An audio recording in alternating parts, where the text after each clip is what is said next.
Black homeless girl asked the billionaire, "Can I eat with you, Daddy?" His response shocks. Snow drifted across Fifth Avenue as black cars lined the curb outside the Bellmore, Manhattan's most exclusive dining room. Inside, golden chandeliers poured light over velvet curtains and crystal glasses, a scene meant only for the city's elite. At a corner table sat Darius Mitchell, a man whose name powered headlines in the tech world, yet whose presence here always drew double takes. Tonight, his tailored coat lay neatly on the chair. His phone screen glowed faintly beside his plate, and a quiet patience settled over him as if he were waiting for something more than dinner. A sudden hush cut through the room. The door had swung open to reveal a small girl with tangled braids and bare feet. She stepped in from the freezing street, clutching the frame for balance, her eyes fixed on Darius. Murmurs rippled as she crossed the polished floor. No one stopped her. She reached his table, voice trembling but clear. "Please, sir, can I eat?" Every head turned. Crystal forks hovered midair. Darius Mitchell looked down at the child who had just broken the restaurant's invisible wall. He studied her face with an unreadable expression before sliding out a chair. "Sit here, princess," he said softly. The manager, Cliff Barker, appeared from behind the bar, jaw tight, footsteps quickening toward them. Steam curled upward from the lobster bisque at Darius Mitchell's table, yet his spoon rested untouched.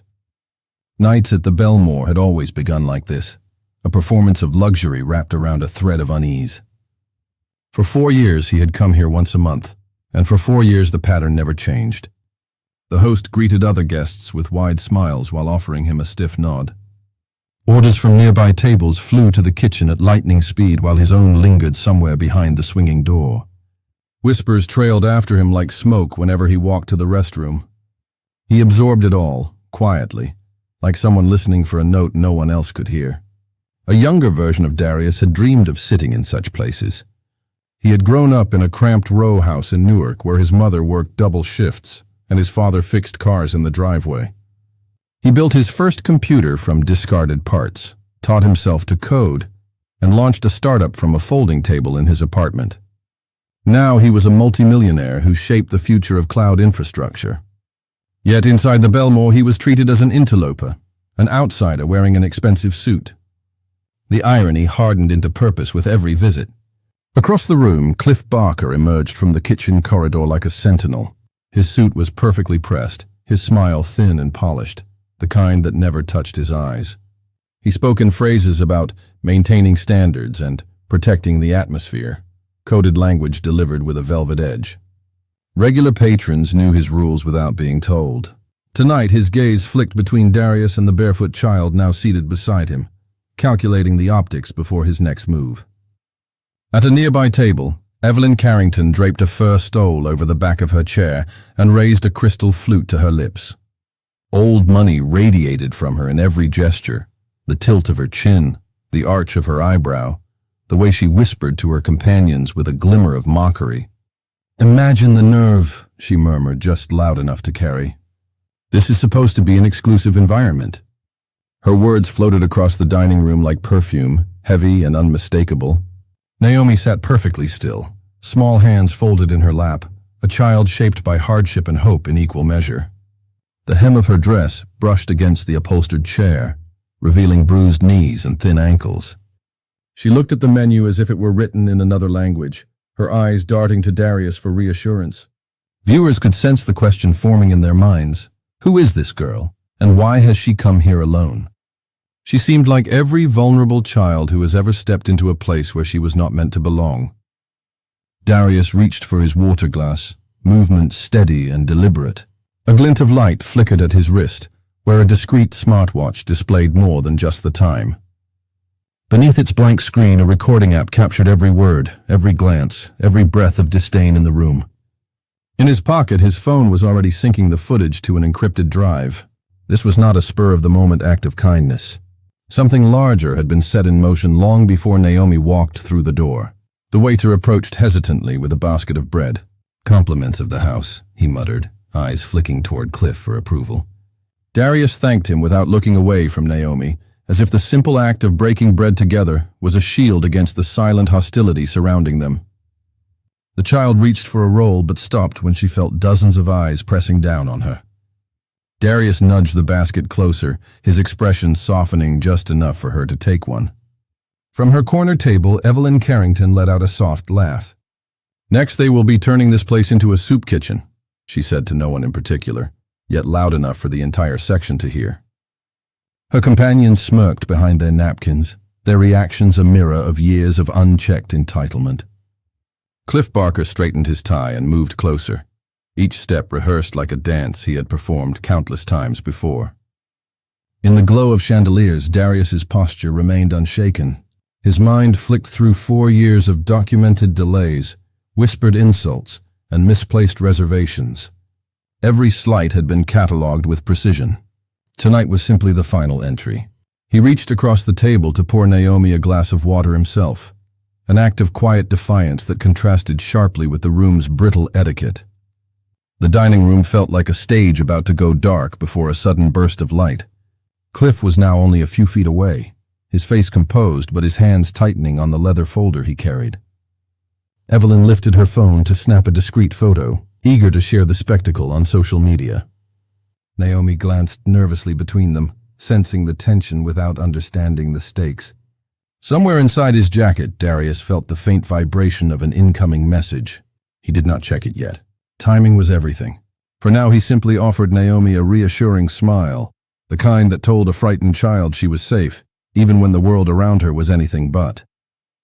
Glasses rattled faintly as Cliff Barker closed the distance between himself and Darius's table. The polished floor reflected his stride, a mix of rehearsed authority and rising irritation. Every step seemed louder than it should have been, drawing glances from neighboring tables. He stopped beside Naomi's chair and lowered his voice, though not enough to hide the edge. "This young girl must leave immediately," he said, eyes fixed on Darius rather than the child. "The Bellmore maintains a very specific atmosphere for its guests. This is highly irregular." A hush spread through the dining room like a spill of ink. Forks paused mid-air. Conversations drifted into silence. Naomi's small hands tightened on her napkin, knuckles white against the linen. Evelyn Carrington's voice cut across the room, rich with sarcasm. "Charity cases at the Bellmore," she declared loudly, not bothering to conceal her disdain. What a spectacle. Her companions chuckled behind their hands, savoring the performance. Murmurs erupted at surrounding tables. Some guests whispered sympathy for the child. Others whispered their disapproval. But every eye was now locked on the confrontation at the center of the room.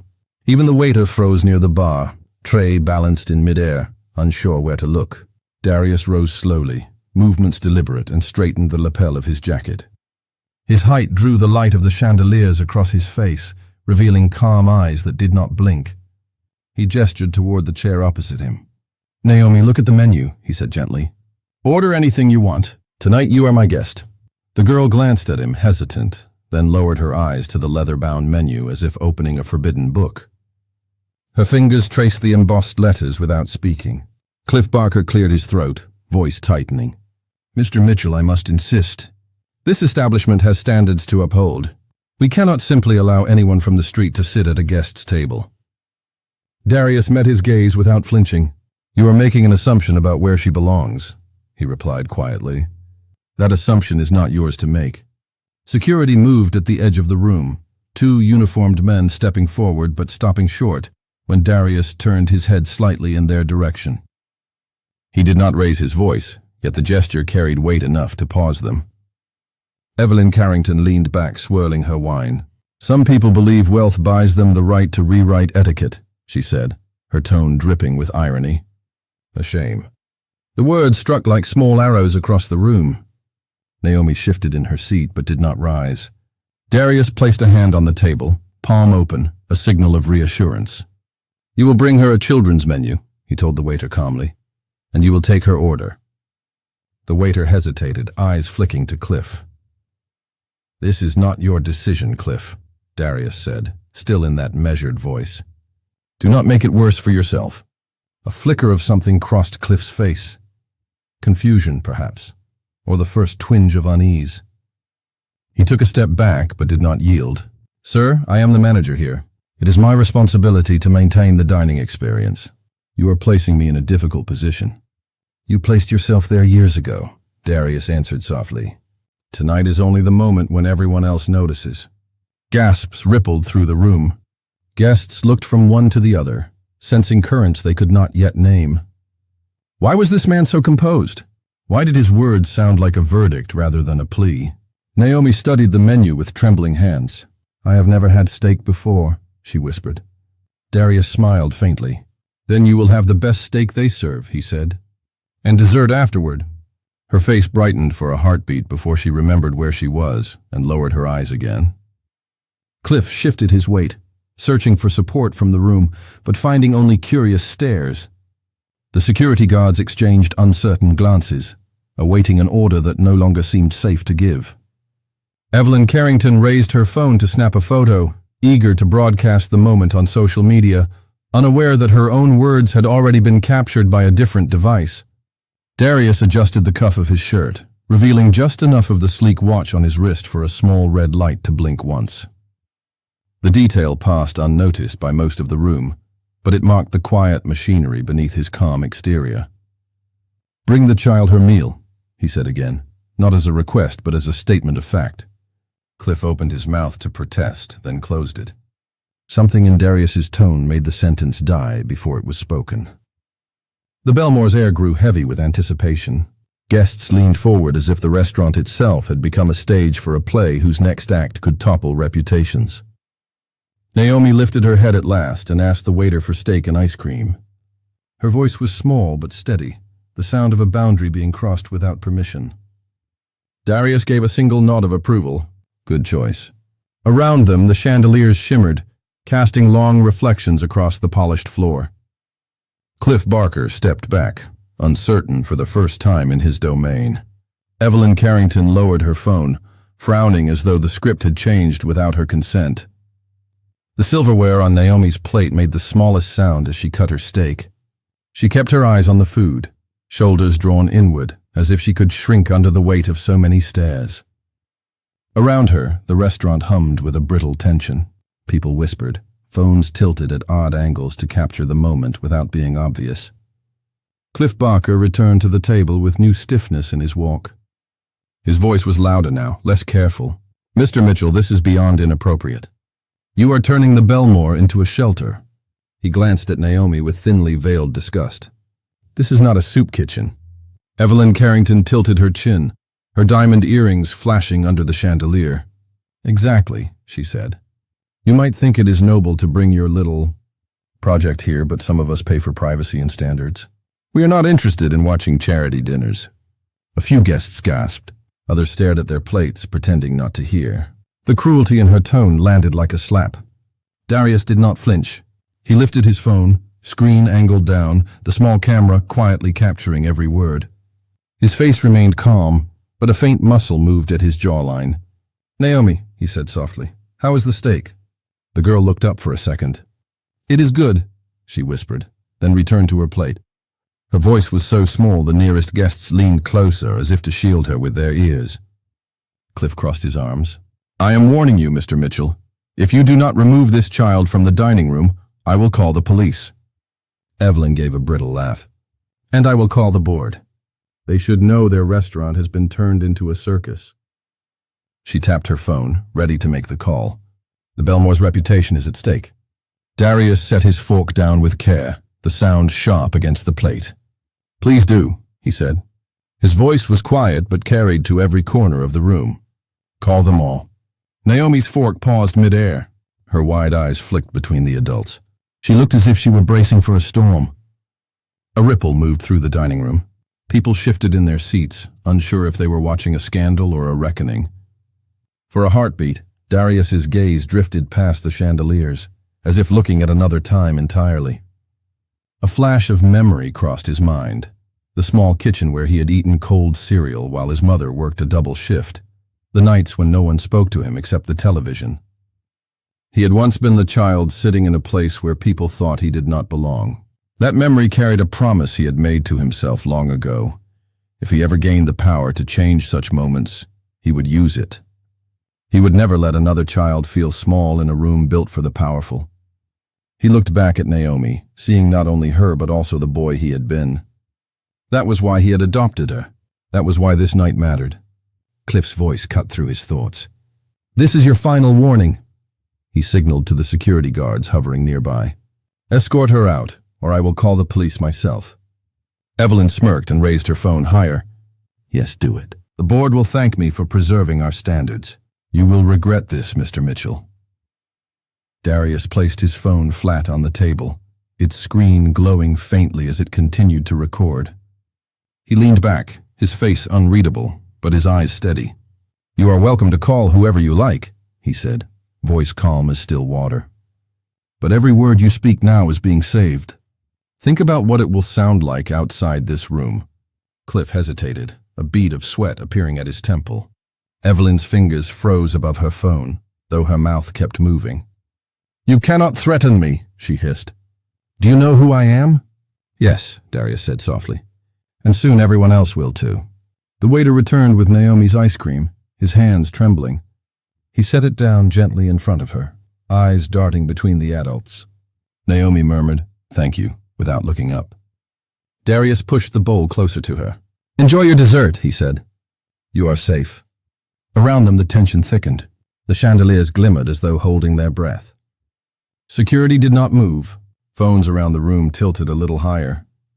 Cliff shifted from one foot to the other. "This is not over," he said, but the certainty had drained from his tone. "No," Darius agreed. "It is not." Evelyn lowered her phone at last, her face pale but still set in a mask of superiority. "You are making a scene," she said. "You are ruining this restaurant." "No," Darius said again. "The truth is already here. I'm only refusing to hide it." The words hung in the air like a spark waiting for fuel, guests whispered. Some began to film openly. Naomi ate her ice cream quietly, the spoon moving with small, careful motions, while the grown-ups around her prepared to collide. Darius rose from his chair slowly, his height drawing every eye in the room. The velvet curtains behind him swayed from a draft as if the building itself were inhaling. He smoothed the front of his jacket, adjusted his cufflinks, and for the first time all evening spoke in a voice meant for everyone, not just his table. "My name," he said, "is Darius Mitchell." The room went still. Forks froze mid-air. "I am the founder and chief executive of Mitchell Dynamics. And I am also," he let the pause stretch, "the owner of this building." A sharp collective intake of breath moved through the Bellmore. Even Naomi stopped eating and looked up, spoon poised in mid-air. Cliff Barker's mouth opened, closed, opened again. That is impossible," he stammered. "You cannot be." "I can," Darius said evenly. 4 years ago I purchased the building and gave the Bellmore a generous lease. Since then I have observed how my guests were treated, especially those who looked like me. I came here every month and endured it quietly, documenting everything. Tonight was the final piece. He raised his phone, its red recording light glowing like a signal flare. "Every word you spoke tonight," he said, eyes on Cliff and Evelyn, "was captured. The time for whispered insults is over." At that moment, the double doors at the far end of the dining room swung open. A small team in dark suits entered, moving with quiet authority. 2 were lawyers from Mitchell Dynamics. Behind them came a reporter holding a microphone, followed by a photographer. Their press badges caught the light. Gasps rippled through the room. Phones lifted higher. The Bellmore's usual symphony of clinking silver and soft piano music had turned into a courtroom without walls. Cliff took a step back, his face draining of color. "You planned this," he said. "Yes," Darius answered. "I did." Evelyn Carrington tried for a smile, her diamonds trembling on her ears. "This is a misunderstanding," she said, shifting into her social gala voice. "I was only concerned about hygiene. You know how standards—" "Enough," Darius cut in. His voice stayed calm but gained an edge that sliced through her words. "You both revealed your standards clearly tonight, and now you will face the consequences." The lead attorney stepped forward, handing Darius a folder. He opened it with measured precision. "Effective immediately," he read. "Mr. Barker, your employment with the Bellmore is terminated for cause." He looked up at Cliff. "Security will escort you from the premises once we finish." Cliff's lips moved soundlessly. He glanced toward the exits as if they might dissolve. "You cannot do this," he whispered. "I can," Darius said. "And I am." He turned to Evelyn. "As for you, Ms. Carrington, the board you are so eager to call will learn tonight that your consulting contract is cancelled, and the Mitchell Foundation is withdrawing all invitations to your events. You have used your wealth to humiliate others. You will no longer do it under my roof." Evelyn's face shifted from disbelief to rage. "You cannot humiliate me like this in public," she snapped. "You humiliated yourself," Darius replied. The attorneys handed out prepared statements to the reporters. Cameras flashed. A lawyer spoke quietly to Naomi, explaining who everyone was. The girl blinked, still holding her spoon, as if she were inside a dream. Darius rested a hand on the back of Naomi's chair and addressed the entire restaurant. "Tonight ends a pattern of exclusion that has gone on too long. This place will not only survive, it will become a model. Beginning tomorrow, the Bellmore will implement mandatory diversity and respect training for all staff. We are also launching the Naomi Scholarship Program to support hospitality students from underrepresented backgrounds." A murmur of approval spread through the diners. Someone clapped softly. Another joined. Naomi tilted her head. "A scholarship?" she asked quietly. Darius smiled down at her. "Yes, named after you," he said. "Because no child should ever feel small in a room built for the powerful." Cliff tried one last time. "Mr. Mitchell, please. I have a family." "You should have thought of that before you demeaned mine," Darius said. Evelyn straightened her spine, trying to spin the story. "I will issue a statement," she said to the reporter. "Explaining my side." The reporter raised a hand. "We have your side on tape already," she said coolly. The chandeliers glittered as though they were applauding. Guests whispered, filmed, texted. What had begun as an ordinary winter dinner had turned into a boardroom-level reckoning. Darius looked around the room one last time, meeting the eyes of each witness. "This restaurant is going to change," he said. "If you stay, you will be part of that change. If you cannot, you may leave now." He placed his phone back into his pocket. The red light went dark. Naomi reached for his hand. "Can we go home soon?" she asked. "Soon," he said gently. "But first, justice." The attorneys began ushering Cliff toward the side door. Evelyn stood frozen, her phone limp in her hand, diamonds no longer gleaming but dull in the harsh flash of cameras. For the first time that night, Darius allowed himself a small breath. The plan he had built for years had finally unfolded, and yet standing in the center of the storm, he felt no triumph, only a quiet resolve. This was not destruction. It was rebuilding. By the next morning, the dining room confrontation had already turned into headlines. Short clips from guests' phones flooded social media, each one showing a calm Darius Mitchell facing down Cliff Barker and Evelyn Carrington. Hashtags multiplied. Talk show hosts replayed the moment Darius revealed he owned the building. Articles praised his strategic patience and called him a model of quiet power. News vans lined up outside the Bellmore within days. Former staff came forward with their own stories about slow service and whispered insults. Commentators debated how long Darius must have planned his sting operation. "Years," one article read, while eating their food and listening to their contempt. Cliff Barker's termination letter went public. He lost not only his position but also a pending promotion at another chain. Evelyn Carrington's contracts evaporated. Gala committees removed her name from invitations. Lawsuits loomed, this time aimed at them rather than at the guests they had humiliated. Inside the Bellmore, the transformation was immediate. Heavy velvet curtains were replaced with lighter fabrics. A new chef introduced an inclusive menu that reflected the city's diversity, dishes named after neighborhoods instead of donors. Staff wore new uniforms, no longer coded by rank but chosen for comfort and equality. A weekly community night invited local students to dine at reduced prices, part of the Naomi Scholarship Program's outreach. 6 weeks later, the restaurant reopened with a quiet ribbon-cutting ceremony. No celebrities, no paparazzi, just Darius, his team, the new staff, and a few guests from underrepresented groups who had never before felt welcome there. Naomi stood at his side, this time not as a mysterious child, but as his openly acknowledged daughter. She wore a simple blue dress and a shy smile. When a reporter asked what she thought of the changes, she said, "It feels like a place where everyone belongs." Her words became the headline of the next morning's paper.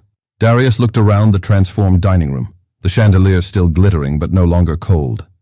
He saw his reflection in the polished glass, older, steadier, but at peace. This was what he had promised himself as a boy, not just to survive injustice, but to build something better. For the Bellmore, a new era had begun.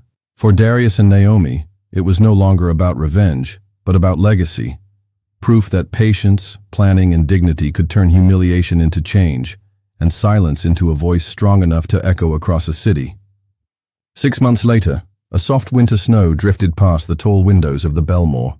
The restaurant glowed brighter than ever, filled with a hum of conversation that felt warm instead of brittle. Hosts greeted each guest by name, and the staff moved with easy smiles. The once exclusive room now pulsed with a sense of belonging. Darius Mitchell stepped through the doorway with Naomi's small hand in his. She had grown a little taller, her braids swinging as she looked around at the tables. Staff members paused to greet them warmly. No stiff smiles, no whispered doubts, only respect. Near the entrance hung a polished bronze plaque, the Naomi Mitchell Fellowship, for students who dream of hospitality with dignity. Naomi stopped to trace the letters with her fingers, her eyes shining. Across the street, through the falling snow, a man in a worn uniform was unloading boxes from a delivery van. For a moment, Darius recognized Cliff Barker. The former manager kept his head down, hands red from the cold. A few paces behind him, Evelyn Carrington walked briskly, clutching her coat as passers-by ignored her. Once, both had owned the room Darius now stood in. Now they were simply part of the city's blur. Inside the Bellmore, a piano played a gentle melody. Darius guided Naomi to their favorite table.